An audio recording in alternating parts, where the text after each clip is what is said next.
Buying a home is probably one of the most sought after things to do in America. It's literally the forefront of that American dream, you know, the white picket fence and the pool and the 2.5 kids.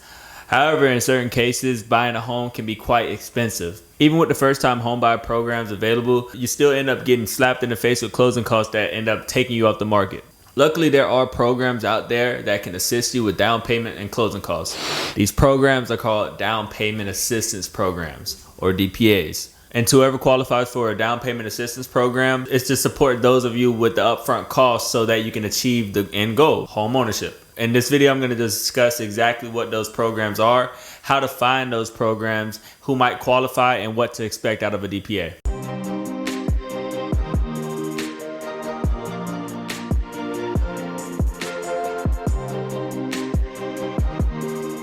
What's good, everybody? My name is Chris, aka the Mortgage Millennial, and I'm a loan officer in the state of Florida, and I make videos to simplify the home buying process.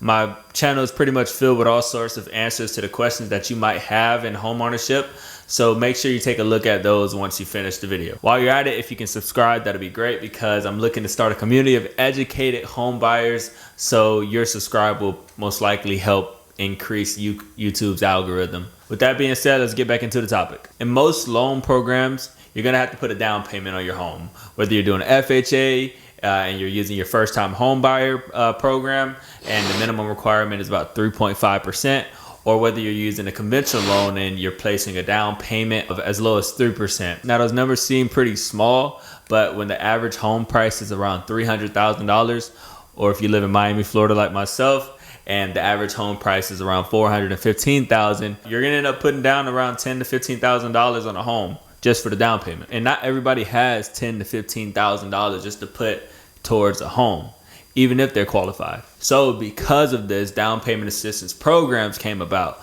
to allow everyone the opportunity to know home ownership, the American dream. Now, there's too many down payment assistance programs out there to discuss. It's literally one for every state, every county, and sometimes even every city. So it would be impossible for me to have studied all of them. However, they do all have pretty similar features, and I'll discuss some of those common features in this video. One of the features that they usually have in common is location, and basically the location of the home and how long you actually plan on living in the home. In most down payment assistance programs, they're based on the county that approved you for the DPA, which means that you'd only be able to use the DPA that's for that specific county and live in that specific county. Now, how long you have to live in that county is going to depend on the DPA that you choose. I usually see around 5 years, but you got to check your program and your county to actually verify that. Another feature that most DPAs have is they actually hold a second lien on your property. And if you don't know what a lien is, it's basically saying that if you owe a bank money for a property and you don't pay it back, they have the right to take possession over it. And the mortgage company is always going to have the first lien on your property. And then when you use a DPA, in most cases, it adds another lien on your property, which will be a second lien. And what this pretty much means is, until you pay both of those off, you don't have complete ownership in your home. Now, the way you pay it off is going to be the next feature I'm going to discuss. Now, because there's so many down payment assistance programs out there, there's multiple ways to pay it off. And I'm going to discuss the most common ways, and I'm going to start off with the one that I prefer that most of you guys go into. Now, if you can qualify for this one, this is the one that I truly recommend. It's going to be a down payment assistance program that offers a deferred payment that ends up being forgiven over time. Now, basically what this means is if you live in a home for a certain amount of time, the loan is going to be completely forgiven. And then on top of that, you don't have to have any monthly payments. Now, this isn't always available for every county. So if you end up getting lucky and finding this specific one for your county, I definitely recommend taking advantage of that. Now, another option, if that option isn't present for you or you don't qualify for it, is to pay the first 5 years on interest only, and then you'll be able to pay down the principal after the 5 years. I usually don't recommend an interest only loan, just basically because you're gonna end up paying monthly for the interest, but you'll never end up paying down the principal until they tell you that they're ready for you to pay down principal. And when it comes to those types of features as far as payment, make sure you just study the down payment assistance program that you go into. And then if you're working with a loan officer, talk to them about it. Don't let them just approve you for the down payment assistance program. Let them educate you on the loan terms of the down payment assistance program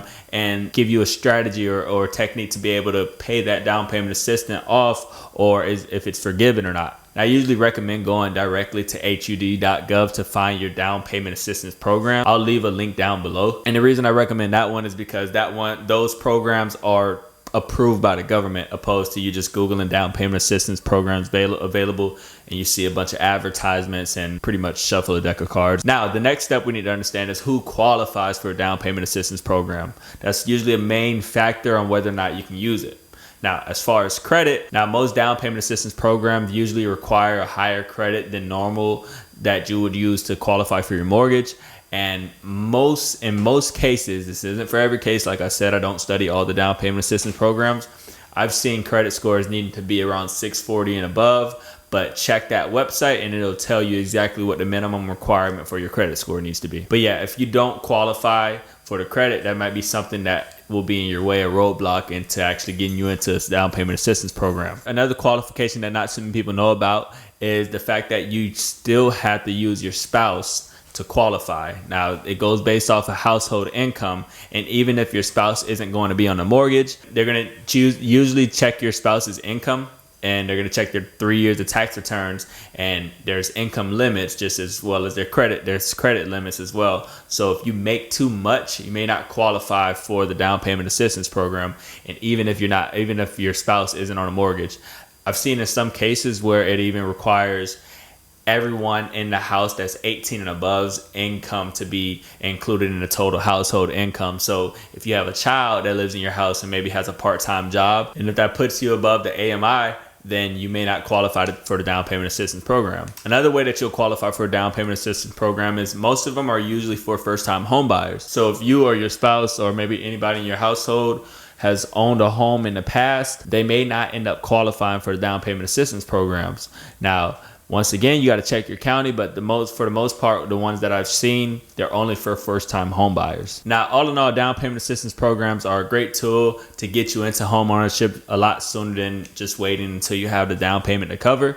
However, down payment assistance can also be your demise if you don't use them strategically. Now, the way that you can do this strategically is if you lean toward the down payment assistance program that I spoke about in the beginning that ends up being forgivable. That'll be one good strategy to use. However, if your county doesn't have the forgivable one, there is another strategy that you can use. If you find a down payment assistance program that isn't forgivable, make sure you choose one that offers you the option to pay the principal down right away, because a $10,000 down payment assistance program can easily turn into an $18,000 loan if you sit there and wait and defer the payments and you're only paying on interest up front. You'll keep paying on interest probably $100 every month, whatever payment plan it is set you on. It's usually 15 years amortized. Try to choose a program that offers you the option to pay down up front, and if you can qualify for it, opposed to just having a deferred payment, because you'll forget about it. 5-10 years from now, you'll forget about it for sure if you're not making any payments on it and it's not forgivable, and it's gonna pop up to you because all that interest is gonna start accruing. Another way to strategize is actually going big on the location. Make sure you buy in areas that have a history of actually appreciating, meaning going up in value. That way, at least the home that you buy is gonna actually appreciate in value, and the down payment assistance program, because your loan to value is going to be around 100%. You don't want to ever be underwater, meaning that your home is worth less than how much you owe on it. That's a big no-no. It was almost the reason that the whole economy crashed in 2008. All the homes were underwater. You don't want to be in that situation. Another way to strategize is to understand how long they want you to live in the home. If you don't have plans to actually live in a home for the amount of time that they actually tell you the down payment assistance program needs to live in there, I wouldn't recommend using that down payment assistance program, because by the time you actually move out the home or plan on moving out the home, you have to consider the fact that you have to pay back that $10,000 or however much the closing. I keep saying $10,000, like all of them are $10,000. Some are less, some are more. Don't get that mistaken. But let's just say $10,000 to go with it, because I don't know, my brain just keeps telling me to say $10,000, but it's not all $10,000. But anyway, if you don't plan on staying at a home for as long as the down payment assistance program is telling you to, I wouldn't actually use that down payment assistance program, because it's always going to be in the way when you try to move out. Because when you actually sell the home, you're going to have to make sure that you pay off that loan first, meaning that it's going to come out of your sales price, and you'll receive $10,000 less than you would have received if you hadn't have used that down payment assistance program. So let's face it, no money's free money. I mean, some of them are grants, but they have so many restrictions that you end up paying it back in, putting it back into the economy that's in the county. However it plans out. Try to find, so because no money's free money, you want to get cheap money. You know, you want to try to pay as little as you can for the money, because you're gonna end up having to pay it back one way or another. All right, so that'll be all for this video. If you have any questions, go ahead and leave a comment, and I'll answer them in my next video. Don't forget to like and subscribe. See you in the next video. Peace.